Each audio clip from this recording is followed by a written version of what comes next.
महान सूफी संत कबीरदास की महापरिनिर्वाण स्थली कबीर चौरा में एक सप्ताह से चल रहे कबीर मगहर महोत्सव समापन अवसर पर पहुंचे उत्तर प्रदेश के सीएम योगी आदित्यनाथ ने मुख्यमंत्री सामूहिक विवाह योजना के तहत 600 जोड़ों को दाम्पत्य में बंधने की शुभकामनाएं दी।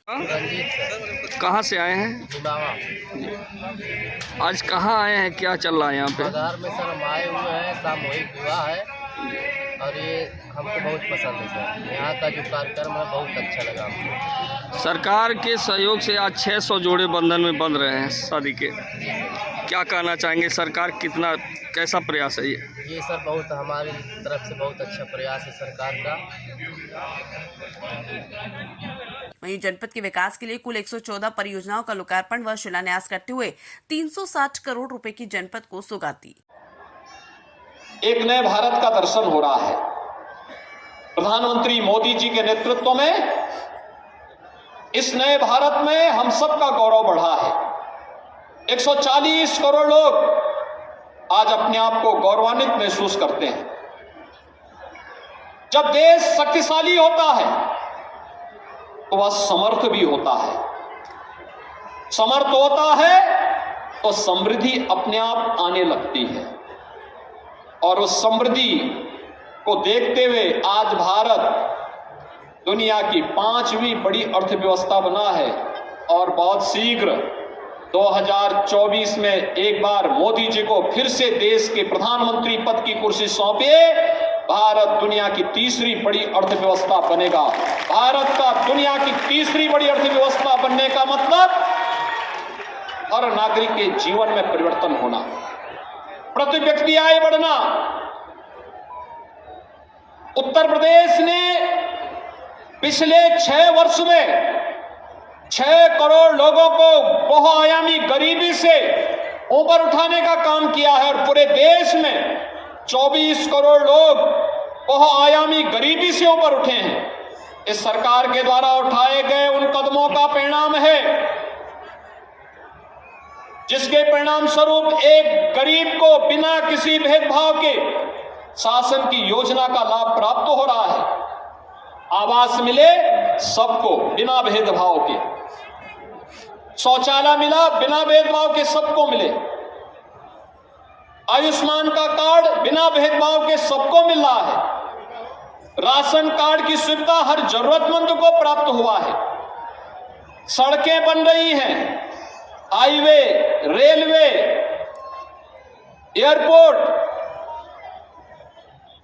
2 लेन और 4 लेन की कनेक्टिविटी, इन सभी का लाभ प्राप्त होता हुआ दिखाई दे रहा है। और आपका ये जनपद तो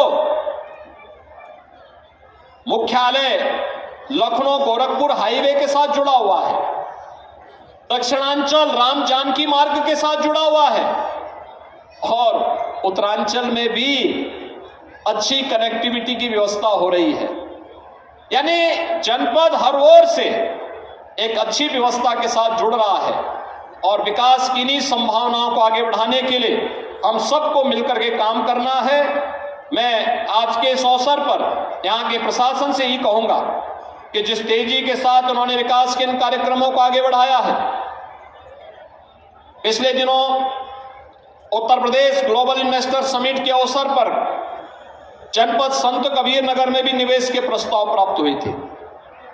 बहुत शीघ्र उत्तर प्रदेश में हम लोग उत्तर प्रदेश का ग्राउंड ब्रेकिंग के कार्यक्रम को, यानी जितने भी प्रोजेक्ट प्राप्त हुए हैं उनके शिलान्यास के कार्यक्रम को हम प्रारंभ करने जा रहे हैं। उस अवसर पर संत कबीर नगर की भी उन परियोजनाओं के लिए जहां जमीन की आवश्यकता है जमीन उपलब्ध कराना, जहां पे अन्य प्रकार की जितने भी नो ऑब्जेक्शन सर्टिफिकेट उपलब्ध करवाने की कार्रवाई, सभी प्रकार की कार्रवाई को समयबद्ध तरीके से आगे बढ़ाने का कार्य सभी संबंधित विभाग अगर कर पाएंगे तो यहाँ की योजनाएं न केवल आगे बढ़ेंगी बल्कि हजारों नौजवानों के लिए नौकरी और रोजगार की सुविधाएं उपलब्ध होंगी।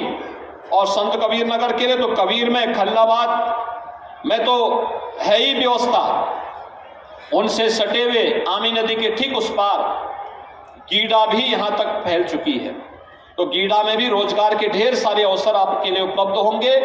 आज के इस अवसर पर कबीर महोत्सव का एक कार्यक्रम जनपद की स्थापना और उसके पीछे के उद्देश्यों को पूरा करते हुए शासन की योजना को अंतिम पायदान पर बैठे हुए व्यक्ति तक जोड़ने के एक सशक्त माध्यम में बनते हैं। अपनी लोक कला, लोक परंपरा, लोक संस्कृति, लोक गाथा, इन सब को आगे बढ़ाने के साथ साथ मेरी आप सबसे अपील होगी, बहुत सारे परिवार ऐसे होंगे जिनके पास पुरानी चीजें होंगी, किसी के पास पांडुलिपि होगी, किसी के पास ताम्रपत्र होगा, जहां तहां बिखरे पड़े होंगे। इसको कलेक्शन करके जिले के अंदर उसका एक केंद्र बनना चाहिए, जहां एक बेहतर म्यूजियम बने, जिस म्यूजियम में हम लोग इनको संरक्षित कर सकें और आने वाली पीढ़ी के लिए इसे धरोहर के रूप में सजो सकें। इसके बारे में भी एक बहुत बेहतर व्यवस्था होनी चाहिए। और कबीर एकेडमी इसमें मगहर के उसमें सहयोगी बनेगी, उसको संरक्षण करने में सहभागी बन पाएगी।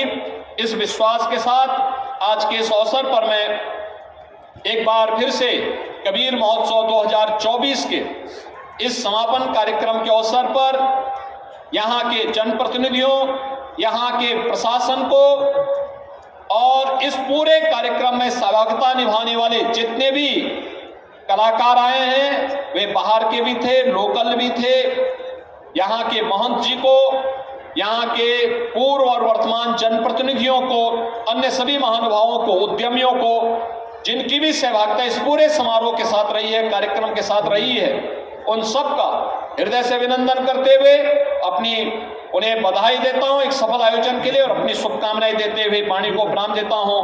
धन्यवाद। जय जय श्री राम। कबीर मगहर महोत्सव 2024 समापन कार्यक्रम की बतौर मुख्य अतिथि के रूप में कबीर चोरा मगहर पहुंचे सीएम योगी आदित्यनाथ ने अपने संबोधन में कहा कि देश आज बदल रहा है, जिसका प्रमुख उदाहरण उत्तर प्रदेश है, जहां पर 2017 के पहले ये प्रदेश दंगों का प्रदेश कहलाता था, लेकिन आज सुरक्षा के व्यापक इंतजाम और समाज के अंतिम पायदान पर बैठे व्यक्ति को सरकार की जन कल्याणकारी योजनाओं का लाभ मिल रहा है, जिसमें प्रदेश व देश के मतदाताओं का आशीर्वाद निहित है। डबल इंजन की सरकार बनाने में आप सभी ने जो आशीर्वाद दिया, उसी से आज देश का चौमुखी विकास का सपना साकार हो रहा है और विश्व का नेतृत्व करते हुए भारत 5वें नंबर की अर्थव्यवस्था बना है। और आगामी 2024 के चुनाव में आप सभी ने एक बार फिर पीएम के रूप में मोदी जी को चुने, जिससे आगामी 2047 तक 30 विकसित राष्ट्र बन सके। Integrated control and command centre का लोकार्पण करें।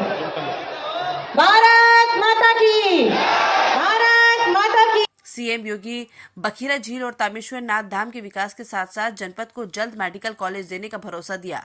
इस दौरान सांसद इंजीनियर प्रवीण निषाद, विधायक मेहदावल अनिल त्रिपाठी, सदर विधायक अंकुर राज तिवारी, धनघटा विधायक गणेश चंद्र चौहान, भाजपा जिलाध्यक्ष जगदम्बा लाल श्रीवास्तव, आयुक्त बस्ती मंडल अखिलेश सिंह, पुलिस महानिरीक्षक बस्ती परिक्षेत्र आर.के. द्वारचार, जिलाधिकारी महेंद्र सिंह तंवर, पुलिस अधीक्षक सत्यजीत गुप्ता, महंत विचार दास, मुख्य विकास अधिकारी संत कुमार, कबीर मगहर महोत्सव समिति के सदस्यगण सहित बड़ी संख्या में जनप्रतिनिधि, अधिकारी, कर्मचारीगण और लोग उपस्थित रहे।